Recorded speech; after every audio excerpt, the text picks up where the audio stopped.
Hello aspirants, welcome to ClassFix Academy. ClassFix Academy ফালৰ পৰা আপোনাক সকলোকে স্বাগতম জনাইছো। সেবা আৰু এছএলএসি ফালৰ পৰা আপোনালোকৰ এটা ইনষ্ট্ৰাকচন মেনুৱেল জাৰি কৰা হৈছে যত আপোনালোকৰ আপকামিং আসাম ডাইৰেক্ট ৰিক্ৰুটমেন্ট 2024 ৰ যিটো আপোনালোকৰ পৰীক্ষা হ'বলৈ আছে ক্লাস 3 আৰু ক্লাস 4 পোষ্টৰ তাৰ সবিশেষ তেওঁলোকে মেনশন কৰিছে।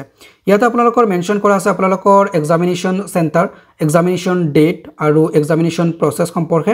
সো এই পয়েন্টসবোৰ আমি ডেফিনেটলি আপোনালোকক বুজাই যাম।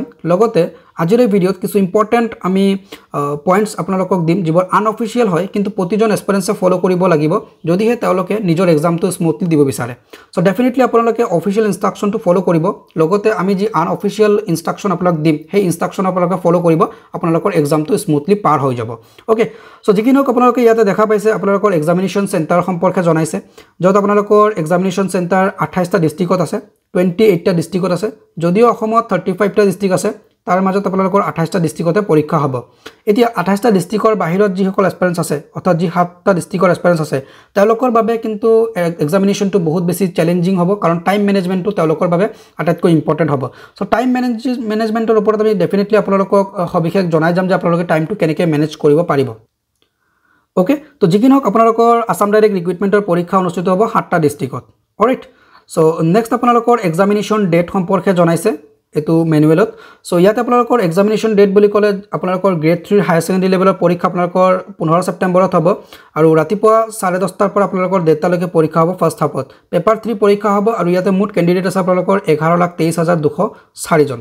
অলৰাইট, নেক্সট যেটো পৰীক্ষা হ'ব আপোনালোকৰ হেতু পৰীক্ষা হ'ব আপোনালোকৰ 29 তাৰিখে আৰু ব্যাচেলৰ ডিগ্ৰী অৰ্থাৎ আপোনালোকৰ গ্ৰেজুৱেচন লেভেলৰ পৰীক্ষা হ'ব। এটো পৰীক্ষাৰ আপোনালোকৰ টাইমিংটো হৈছে ৰাতিপুৱা 9টাৰ পৰা দুপৰীয়া 12টালৈকে। ওকে, পেপাৰ 4 হ'ব আৰু ইয়াতে আপোনালোকৰ 5,29,989 জন কেণ্ডিডেট আছে।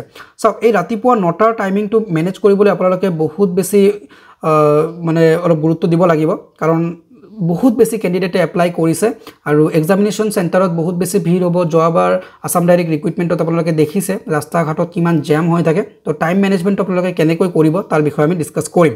ওকে, আৰু লগতে আপোনালোকৰ দ্বিতীয়টো পৰীক্ষা হ'ব 29 তাৰিখে অৰ্থাৎ সেকেন্ড হাফৰ যেটো পৰীক্ষা হ'ব এটো আপোনালোকৰ ড্ৰাইভাৰ পোষ্টৰ বাবে হ'ব।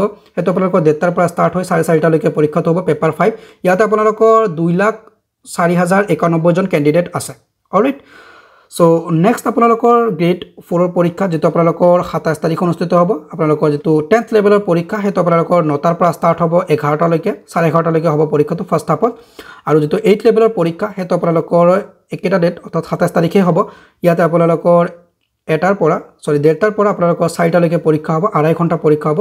পেপাৰ 1 পেপাৰ 2 বুলি আছে। পেপাৰ 1 আছে আপোনালোকৰ 10th লেভেলৰ আৰু পেপাৰ 2 আছে আপোনালোকৰ 8th লেভেলৰ। মুঠ কেণ্ডিডেট পেপাৰ 10th আছে আপোনালোকৰ বা পেপাৰ 1ত আছে আপোনালোকৰ 8,27,130 জন আৰু আপোনালোকৰ যেটো পেপাৰ আছে 8th লেভেলৰ তাতে আছে আপোনালোকৰ 5,52,002 জন। সো এতিয়া আপোনালোকৰ আৰু কিছু ইম্পৰ্টেন্ট পয়েন্টস আছে যিবোৰৰ ওপৰত আপোনালোক গুৰুত্ব দিব লাগিব। সো সেবাৰ ফালৰ পৰা জনাইছে যে এটো এটা টেন্টেটিভ ডেট হয়, ঠিক আছে। সো যদিও আপোনালোকৰ এটো ডেটতে মোস্ট প্ৰবাবলি পৰীক্ষাটো হৈ যাব যদি কিবা আনসাৰ্টেন সিচুৱেচন নহয় তেন্তে এটো ডেটতে হ'ব আৰু যদি আনসাৰ্টেন সিচুৱেচন হয় তেনে ক্ষেত্ৰত আপোনালোকৰ ডেট চেঞ্জ হোৱাৰ সম্ভাৱনা আছে। লগতে তেওঁলোকে 48টা পেজত ইনষ্ট্ৰাকচনটো শেয়াৰ কৰিছে। এই 48টা পেজ আপোনালোকৰ বাবে ইম্পৰ্টেন্ট হয়। সো তাৰে পৰা আমি কেইটামান ইম্পৰ্টেন্ট পয়েন্টস আপোনালোকক শেয়াৰ কৰিছো যেনেকৈ আপোনালোকে এক্সামিনেশন সেন্টাৰত 1 ঘণ্টা আগত যাব। সো 1 ঘণ্টা আগত যোৱাৰ পিছত আপোনালোকে এক্সামিনেশন হলত এন্ট্ৰি কৰিব নোৱাৰিব যদিও আপোনালোকৰ এক্সামিনেশন সেন্টাৰটো ওপেন হৈ যাব পৰীক্ষাৰ আগে আগে। তো যিকিনো আপোনালোকে পৰীক্ষাৰ 1 ঘণ্টা আগে আগে এক্সামিনেশন সেন্টাৰত যাব আৰু আপোনালোকৰ সন্মুখতে এক্সামিনেশন ৰুমত আপোনালোকৰ বা এক্সামিনেশন যেটো হল হ'ব তাতে আপোনালোকৰ OMR টো ওপেন কৰা হ'ব। তো আপোনালোকে ডেফিনেটলি আগত যাব। সো বেল সম্পৰ্কে ইয়াতে মেনশন কৰিছে যে আপোনালোকৰ টাইমিং কোনটো টাইমিংত আপোনালোকৰ বেল দিয়া হ'ব, ফাৰ্ষ্ট বেল, সেকেন্ড বেল, থাৰ্ড বেল এনেকৈ বেলৰো টাইমিং মেনশন কৰিছে। সো যেটো আমি আপোনালোকক জনাই আছো। সো যেতিয়া ফাৰ্ষ্ট বেলটো দিব, ফাৰ্ষ্ট বেল আপোনালোকৰ দিয়া হ'ব এক্সামিনেশন আৰম্ভ হোৱাৰ আধা ঘণ্টা আগত যত কেণ্ডিডেট সকলে এন্টাৰ কৰিব পাৰিব এক্সামিনেশন হলত। সেকেন্ড বেলটো দিয়া হ'ব 10 মিনিট আগত যত আপোনালোকে OMR ডিস্ট্ৰিবিউশন কৰা হ'ব আৰু OMR টো আপোনালোকক ফিল আপ কৰিব দিব আপোনালোকৰ যেটো এডমিট কাৰ্ডৰ ৰোল নম্বৰ মেনশন থাকিব। থাৰ্ড বেলটো দিয়া হ'ব আপোনালোকৰ এক্সামিনেশন ষ্টাৰ্ট হোৱাৰ লগে লগে। ফোৰ্থ বেলটো দিয়া হ'ব আপোনালোকৰ 1 ঘণ্টা হোৱাৰ লগে লগে পৰীক্ষা 1 ঘণ্টা হলে আপোনালোকৰ 4 নম্বৰ বেলটো দিয়া হ'ব। তাৰপিছত আপোনালোকৰ ফিফথ বেলটো দিয়া হ'ব আপোনালোকৰ ছেকেণ্ড আৱাৰ, দ্বিতীয়টো ঘণ্টা পূৰা হোৱাৰ লগে লগে অৰ্থাৎ 2 ঘণ্টা হোৱাৰ লগে লগে আপোনালোকৰ ফিফথ বেলটো দিয়া হ'ব। তাৰপিছত ৱাৰ্ণিং বেল দিয়া হ'ব এবাৰ আপোনালোকৰ পৰীক্ষা শেষ হোৱাৰ 15 মিনিট আগত, অৰ্থাৎ আপোনালোকৰ 2 ঘণ্টা 45 মিনিট হ'লে আপোনালোকে গ্ৰেজুৱেশ্যন লেভেলৰ যদি পৰীক্ষা দিয়ে তেতিয়া আপোনালোকে বেলটো পাব। ছেকেণ্ড ৱাৰ্ণিং বেল দিয়া হ'ব আপোনালোকৰ পৰীক্ষা শেষ হোৱাৰ 5 মিনিট আগত, আৰু আপোনালোকৰ ফাইনেল বেল দিয়া হ'ব এক্সামিনেশ্যন যেতিয়া এণ্ড হ'ব। চ' আপোনালোকে মনত ৰাখিব বেলৰ টাইমিংটো, কাৰণ বেলৰ টাইমিঙৰ ওপৰত বেছ কৰি কিন্তু আপোনালোকে পৰীক্ষা দিব লাগিব, কাৰণ আপোনালোকৰ ৱাচ এলাউ নকৰিব, ডিজিটেল ৱাচ, মেনুৱেল ৱাচ, কোনো ৱাচে এলাউ নহ'ব, তাতে আপোনালোকে ফ'ল' কৰিব, বেলটো ফ'ল' কৰিব লাগিব।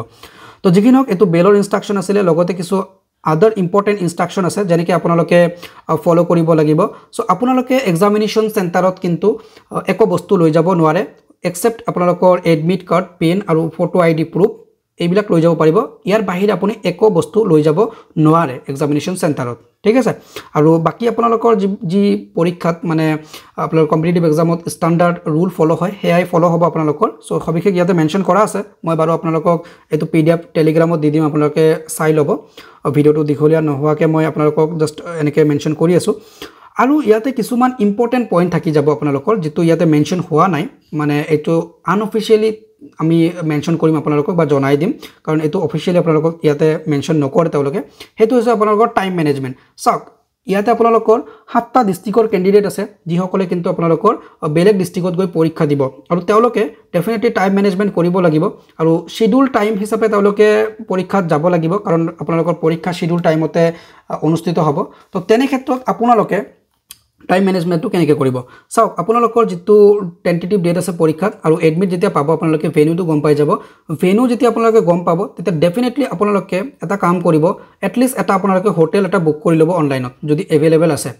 অনলাইনত এটা হোটেল বুক কৰি থৈ দিব এক্সামিনেশ্যন চেণ্টাৰৰ দিনা, ঠিক আছে, বা আপোনালোকে তাৰ আগদিনা হোটেলটো বুক কৰি থৈ দিব, যে তাৰ আগদিনা আপুনি তাতে যাব, চেক ইন কৰিব, আৰু এক্সামিনেশ্যন চেণ্টাৰ মানে খুব ধুনীয়াকৈ আপোনালোকে যাতে পাব পাৰে উইদিন টাইম, সেই হিচাপে আপোনালোকে মানে হোটেলটো চুজ কৰিব। চ' এইটো আমাৰ প্ৰথমটো ইনষ্ট্ৰাকশ্যন। অ'কে, ফাৰ্ষ্ট ইনষ্ট্ৰাকশ্যন আপোনালোকে হোটেল বুক কৰিব, কাৰণ বহুত বেছি কিন্তু ক্ৰাউড হয়, বহুত বেছি ট্ৰাফিক জাম হয়। চ' আপোনালোকে সেই দিনাই গৈ পৰীক্ষা দিয়াটো এটা বহুত ডাঙৰ ৰিস্ক হ'ব পাৰে আপোনালোকৰ বাবে। চ' আপোনালোকে এই বিষয়টোৰ ওপৰত অলপ চিন্তা কৰিব। আপোনালোকে ডেফিনেটলি এডমিট কাৰ্ড পোৱাৰ লগে লগে নিয়াৰ চেণ্টাৰ, অৰ্থাৎ আপোনালোকৰ নিয়াৰ বাই চেণ্টাৰ আপোনালোকে এটা হোটেল বুক কৰাৰ ট্ৰাই কৰিব, ঠিক আছে। এইটো হৈছে প্ৰথমটো ইনষ্ট্ৰাকশ্যন। দ্বিতীয়টো ইনষ্ট্ৰাকশ্যন আপোনালোকক যিটো আছে সেইটো আমি আনঅফিচিয়েলি আপোনালোকক দিছোঁ, সেইটো হৈছে যে আপোনালোকে এক্সামিনেশ্যন চেণ্টাৰত যেতিয়া যাব তেতিয়া আপোনালোকে এডমিট কাৰ্ডটো ল'ব, লগতে আপোনালোকৰ এডমিট কাৰ্ড আপুনি 2টা প্ৰিণ্ট কৰি লৈ যাব, ঠিক আছে। যদি আপোনালোকৰ 2টা শিফ্টত পৰীক্ষা থাকে 2টা আপোনালোকে এডমিট কাৰ্ড প্ৰিণ্ট কৰি ল'ব। তাৰ কাৰণটো হৈছে কিবাকৈ যদি এটা এডমিট কাৰ্ড ডেমেজ হৈ যায় আনটো এডমিট কাৰ্ড লৈ আপোনালোকে পৰীক্ষা দিব পাৰিব, কাৰণ এনেকুৱা চিটুৱেশ্যন বহুত বেছি দেখা যায় যে আপোনালোকে পৰীক্ষা দিব যায়, এডমিট কাৰ্ড কিবা এটা প্ৰব্লেমত হয়তো ডেমেজ হৈ যায় বা হেৰাই যায় বা কিবা হোৱাট এভাৰ আনচাৰ্টেন চিটুৱেশ্যন এটা হয়, আৰু তাতে এডমিট কাৰ্ড প্ৰিণ্ট কৰাৰ কোনো অপশ্যন নাথাকে। চ' আপোনালোকে 2টা এডমিট কাৰ্ড প্ৰিণ্ট কৰিব। 3 নম্বৰ ইনষ্ট্ৰাকশ্যনটো যিটো আমি দিম আমি আনঅফিচিয়েল আপোনালোকক, সেইটো হৈছে যে আপোনালোকে ডেফিনেটলি লগত এজন আপোনালোকৰ চিনাকি মানুহ লৈ যাব পৰীক্ষা যেতিয়া দিব যাব। অকলে নাযাব, কাৰণ আপুনি বহুত বস্তু লৈ যাব, কিতাপ লৈ যাব বা মোবাইল থাকিব, পাৰ্চ থাকিব, আৰু আপুনি সেইবোৰ ক'ত ৰাখিব, আপোনালোকৰ বাবে কিন্তু তেনেকুৱা কোনো ঠাই নাথাকিব বস্তু বাহিনীবোৰ ৰখাৰ বাবে। তো আপুনি ডেফিনেটলি এজন চিনাকি মানুহ লৈ যাব, আৰু তেতিয়া আপোনাৰ ৰিলেক্সত আপুনি পৰীক্ষাটো দিব পাৰিব, বস্তু বাহিনীবোৰ তেওঁৰ হাতত থাকিব। অ'কে, আৰু তেওঁৰ হাতত আপোনালোকৰ বাকী ডকুমেণ্টছবোৰো থাকিব। যদি কিবা আনচাৰ্টেন চিটুৱেশ্যন হয় আপুনি যাতে সোনকালে তেওঁক লগ কৰি বস্তুখিনি ল'ব পাৰে, বা যেনেকৈ আপোনালোকৰ এক্সেছ এটা এডমিট কাৰ্ড হ'ব পাৰে, ID প্ৰুফ এক্সেছ এটা হ'ব পাৰে, চ' সেইবোৰ তাৰ লগত থৈ দিব। তো এইবোৰ আনঅফিচিয়েল কিছু ইনষ্ট্ৰাকশ্যন আছে, সেইবোৰ ফ'ল' কৰিব, আৰু বহুত বেছি পেনিক নহ'ব আপোনালোকে। আৰু মই ষ্ট্ৰিক্টলি কৈছোঁ যিসকল এছপাৰেণ্টছৰ এক্সামিনেশ্যন চেণ্টাৰটো অলপ দূৰত হ'ব, ধৰক 20 কিলোমিটাৰ বা তাতকৈ বেছি দূৰত যদি হয়, তেনে ক্ষেত্ৰত কিন্তু আপোনালোকে হোটেল এটা লৈ থোৱাটো বেছি প্ৰিফাৰেঞ্চ হ'ব, মানে মোৰ মতেৰে। আৰু তো যি কি নহওক ইয়াৰ ওপৰত আমি সবিশেষ আৰু জনাই দিম আপোনালোকক, যে আপোনালোকে কেনেকৈ ইনষ্ট্ৰাকশ্যন ফ'ল' কৰিব বা কি কি কাম কৰিবলগীয়া আছে, আমাৰ ষ্টুডেণ্টছ যিমান আছে চবকে আমি জনাই দিম। তো এতিয়া মুঠৰ ওপৰত আপোনালোকে ভালকৈ প্ৰিপাৰেশ্যনটো চলাই যাওক ক্লাছফিক্স একাডেমীৰ লগত আপোনালোকে প্ৰিপাৰেশ্যন চলাব পাৰে সো আমাৰ এপটো আপোনালোকে ডাউনলোড কৰি ল'ব ক্লাছফিক্স একাডেমী আৰু আমাৰ ৰেগুলাৰ মক টেষ্টবোৰ আপোনালোকে দিব পাৰিব ৰেগুলাৰ মক টেষ্টবোৰ আপোনালোকে ক্লাছফিক্স একাডেমী মক টেষ্ট বুলি আমাৰ এটা গ্ৰুপ আছে তাতে আপোনালোকে দিব পাৰিব লিংক আপোনালোকে ডেছক্ৰিপশ্যনত থাকিব সো ভিডিঅ'টো বহুত দীঘলীয়া নোহোৱাৰ বাবে মই সবিশেষ আপোনালোকক প্ৰতিটো পইণ্ট ইয়াতে বুজোৱা নাই সো ডিউ টাইমত আমি প্ৰতিটো পইণ্ট আপোনালোকক মেনশ্যন কৰি দিম ঠিক আছে সো যিকি নহওক ভিডিঅ'টো ইমানতে সামৰিছোঁ থেংকছ ফৰ ৱাচিং ক্লাছফিক্স একাডেমী